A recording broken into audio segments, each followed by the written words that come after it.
What advice would a seasoned life veteran such as yourself have for a young buck who's in the middle of fighting the battles of life and business? Great question. Wow. He thought for a minute and he said, well, it actually began for me when about 20 years ago now, when I was on a commercial flight home from someplace.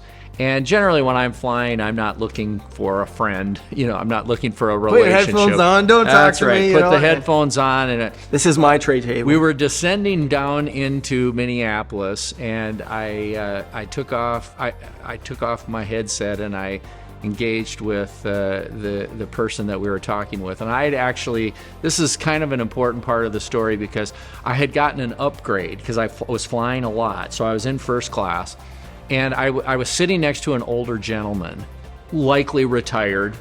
I pegged him to be probably in his 80s. And so I instinctively knew that he had probably bought his first class ticket, whereas I had got mine as a perk, right? And so he was probably a successful guy, had been, successful financially anyway. And so we engaged in a little bit of small talk. And in the course of the conversation, he said to me, it's my 92nd birthday today. No way, 92. I said, wow, that's amazing. You look great. And he did. I would have pegged him at least 10 years younger than that. Wow.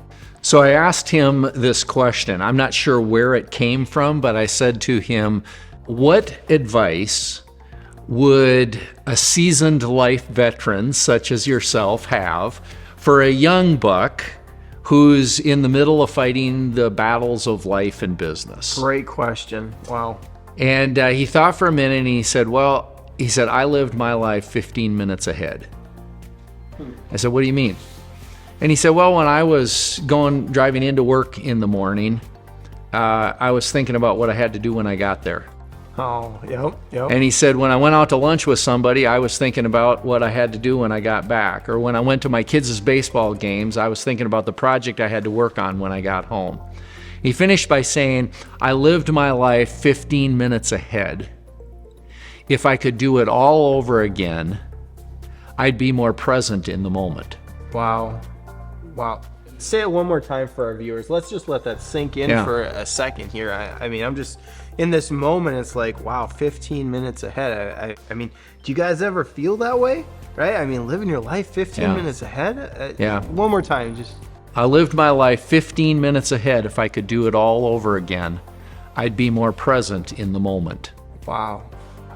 That hit me in my early 40s when I had that conversation. That hit me really hard.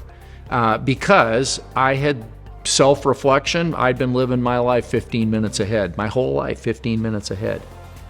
And so I never knew his name. I never saw him again. But that conversation, that man had a profound impact on my life because I started thinking about that. In fact, I went home, I told my wife about the conversation, and we talked about it. I spent the next couple of months really not being able to escape that reality.